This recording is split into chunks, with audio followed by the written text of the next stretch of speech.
Assalamualaikum warahmatullahi wabarakatuh. Saya Fadila Afifah, NIM J310190101 dari SIF E. Di sini saya akan melakukan ujian praktikum penilaian konsumsi pangan. Dengan kasus yang saya dapatkan, saya menggunakan metode yaitu household food record. Metode household food record ini adalah metode pencatatan makanan yang bertujuan untuk menilai konsumsi dalam rumah tangga. Kegunaannya yaitu untuk penelitian epidemiologi gizi. Dan kelebihan dari metode ini yaitu mudah dan cepat, dapat menjangkau sampel dalam jumlah yang besar, dan juga hasilnya itu relatif lebih akurat.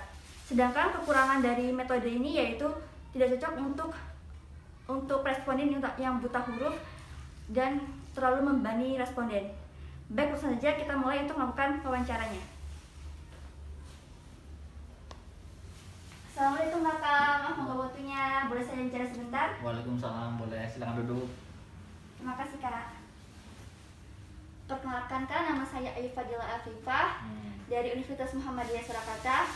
Maksud kedatangan saya ke sini, saya ingin mewawancari kakak dalam praktikum penilaian konsumsi pangan. Apakah kakak bersedia untuk saya wawancarai? Ya, saya bersedia. Baik kakak.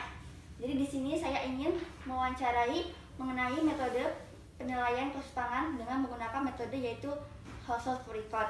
Jadi metode ini tuh digunakan untuk melakukan pencatatan makanan yang bertujuan untuk menilai konsumsi dalam rumah tangga. Jadi di sini nanti terdapat 7 formulir yang akan kakak isi selama 7 hari berturut-turut ya kak ya. Iya. Baik, langsung saja saya akan menjelaskan cara pengisiannya.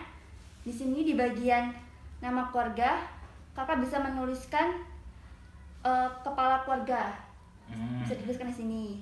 Kemudian alamatnya bisa ditulis dengan alamat kakak. Ya. Lalu hari atau tanggalnya bisa ditulis hari saat kakak melakukan pencatatan makanan ini ya kak ya. Ya. Baik, langsung ke bagian tabelnya nih kak. Yang di bagian jumlah anggota keluarga yang mengkonsumsi, ini dituliskan jumlah anggota kakak. Ada berapa kak jumlah anggotanya? Ada 5. Nah, bisa dituliskan 5 di sini ya kak ya. Iya. Baik, langsung selanjutnya yang di bagian deskripsi makanan dan metode pengolahan. Di sini misalnya nasi ya kak ya, dalam 1 hari biasanya berapa kak? Contohnya misalnya 1 sangku gitu, bisa dituliskan beratnya 1 sangku. Lalu jika dalam 1 hari terdapat sisa, misalnya 1 piring, bisa dituliskan dalam berat sisa ini ya kak ya. Terus contoh lainnya misalnya tempe gitu, dituliskan pengolahannya kak, misalnya tempe goreng, bisa tulis tempe goreng. Ya. Tuliskan juga berapa buah atau biji tempenya. Lalu jika tidak terdapat sisa, bisa dituliskan tanda strip ya kak ya, atau dikosongkan. Oh iya. Lalu yang di bagian ini biar saya mengisi ya kak ya.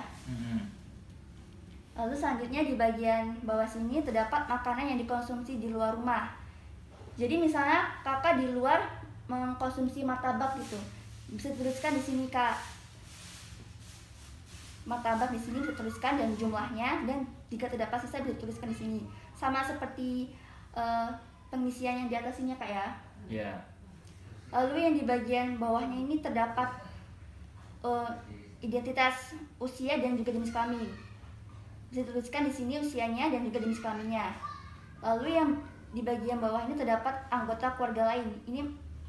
Ini maksudnya ini misalnya di dalam keluarga kakak terdapat misalnya kakek atau nenek, bisa dituliskan di sini ya kak ya. Oh iya. Apakah sudah maksud kak? Maksud, sangat jelas. Baik kak, terima kasih. Ini saya serahkan formulirnya untuk diisi selama 7 hari ya kak ya. Oke. Terima kasih kak. Sama-sama. Saya pamit dulu ya kak ya. Ya. Assalamualaikum warahmatullahi wabarakatuh. Waalaikumsalam warahmatullahi wabarakatuh.